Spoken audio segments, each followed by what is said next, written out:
Ah, vous êtes là. Bon, j'ai bien reçu le paiement. Vous inquiétez pas, vous en aurez pour votre argent. C'est vraiment une nouvelle espèce? Mais oui, même le Dominion Xerlax, ils savent pas qu'ils existent. Je les ai trouvés en bordure de la galaxie, ils me disent qu'ils viennent d'Andromeda. Vous avez intérêt à pas m'avoir menti, hein. Vous jugez les gens comme ça sans les connaître? Bravo, c'est ma réputation, c'est ça. Mais on dirait un arbre.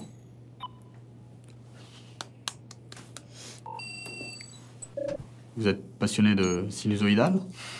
Par contre, apparemment, ils ont une notion bien à eux du temps, donc j'espère qu'ils avaient compris que c'était aujourd'hui et sur cette planète. Bon, Slexno, vous en êtes où? Oui, RAS, capitaine. Pour le moment, y a rien, c'est vide. Que des plaines façon Windows XP. Bon, vous avez vu Premier Contact?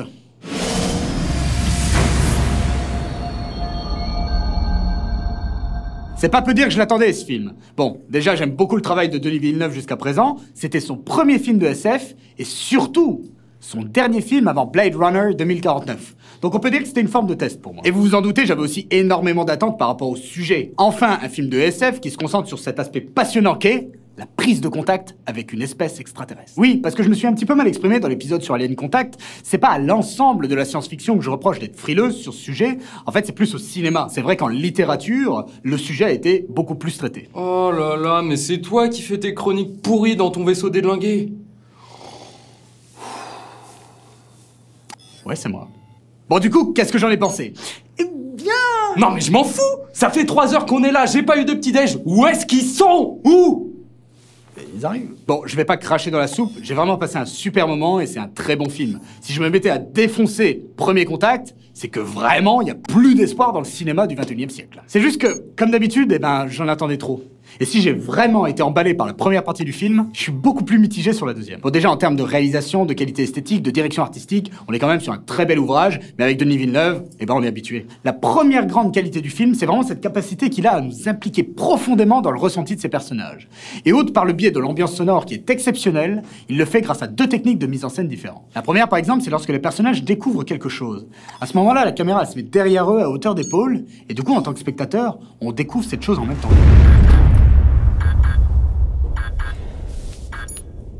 Capitaine, putain, y a un truc énorme qui vient d'arriver. On dirait une panne inox. Une quoi? Eh ben, une banane en inox. Arrête tes conneries et commence la prise de contact. Ok, bah, je vais leur balancer du PNL. Vos appareils sont branchés? Commencez à mesurer. Mais c'est d'une autre façon que le film est vraiment magistral au niveau de l'identification émotionnelle, c'est lorsqu'il ne se concentre que sur ses personnages. Et là, on voit qu'il y a une vraie intelligence ici, parce que Villeneuve utilise cette technique au moment le plus important du film, l'arrivée des extraterrestres. Et dans un film où il y a un contact alien, c'est vraiment le moment qu'il ne faut absolument pas rater. Un mauvais exemple... Ah, Independence Résurgence. Et dans Premier Contact, lorsque les aliens arrivent, en tant que spectateur, on ne nous montre rien. On ne voit que les gens qui sont témoins des événements. Il y a une vraie montée en tension, et là on peut vraiment lire sur les visages des témoins toutes les émotions qui peuvent traverser un être humain qui est face à l'inconnu. La peur, la curiosité, l'incompréhension. Franchement, cette scène, pour moi, elle était bouleversante. Alors, qu'est-ce qu'il veut?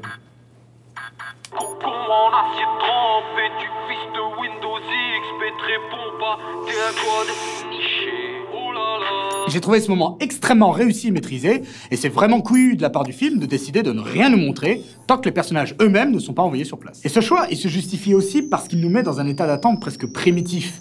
Le besoin de voir, de sentir, de toucher.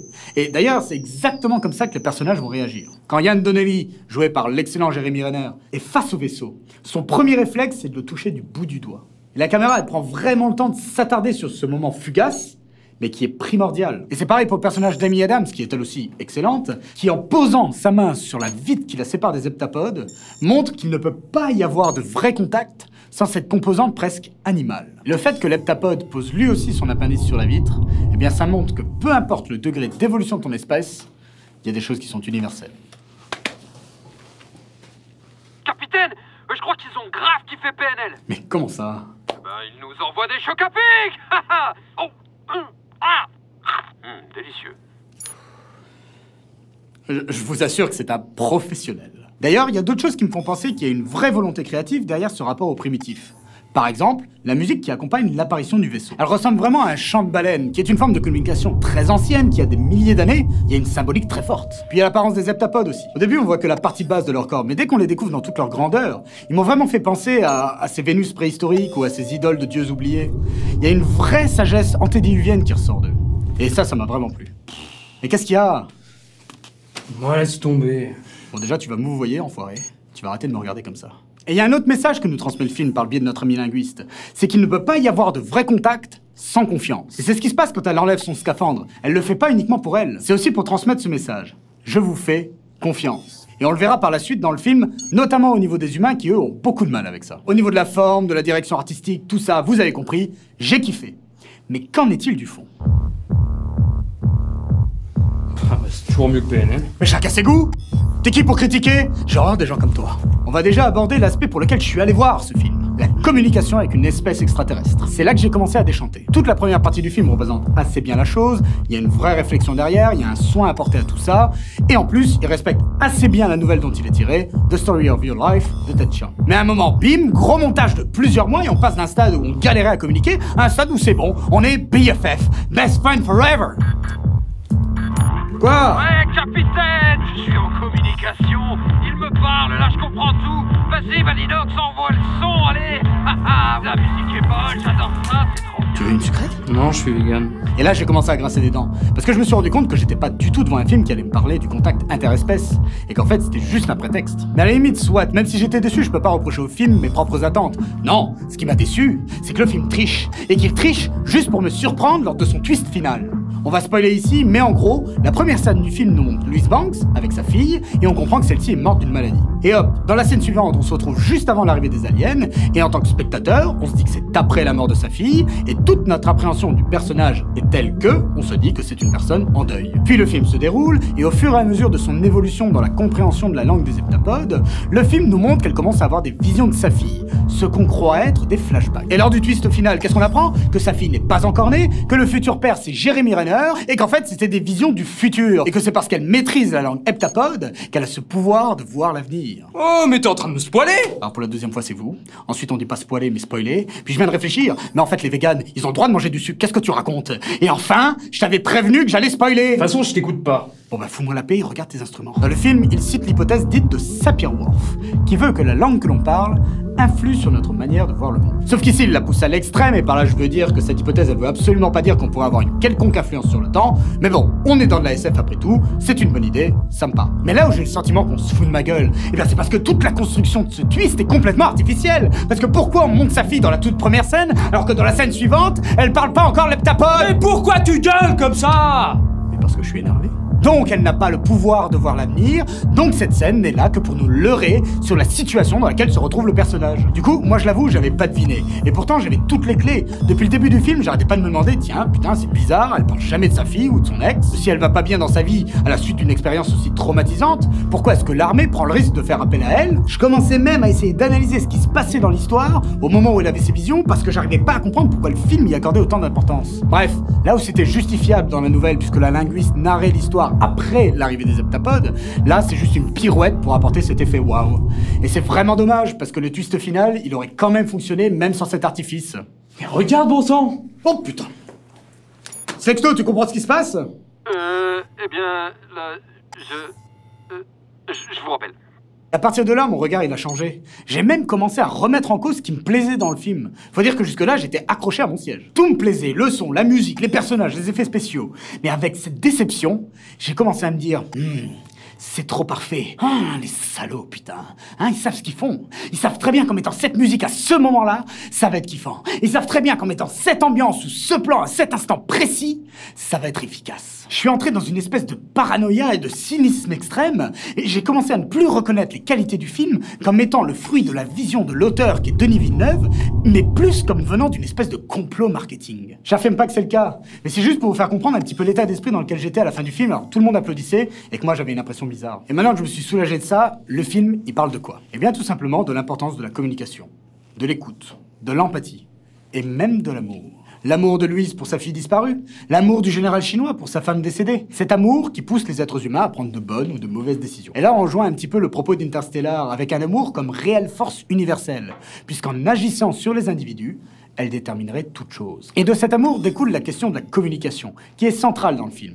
Et je dois avouer que c'est quelque chose qui m'avait également déçu, puisqu'à la fin, toutes les tensions qui se sont accumulées avec les Chinois se résolvent hyper facilement. Hop, elle voit dans le futur, puis elle va parler au général chinois qui va lui dire la dernière phrase que lui a prononcée sa femme avant de mourir, et comme ça va lui permettre de résoudre la situation en 5 minutes chrono. On passera sur le fait que là aussi le film n'est pas très clair sur le procédé, puisque cette fois-là on ne dirait pas qu'elle voit seulement le futur, mais plutôt qu'elle y transfère sa conscience, et que c'est son moi du présent qui agit dans le futur, alors que c'était pas ce qui se passait dans les autres flashbacks. Mais bon, bref, passons.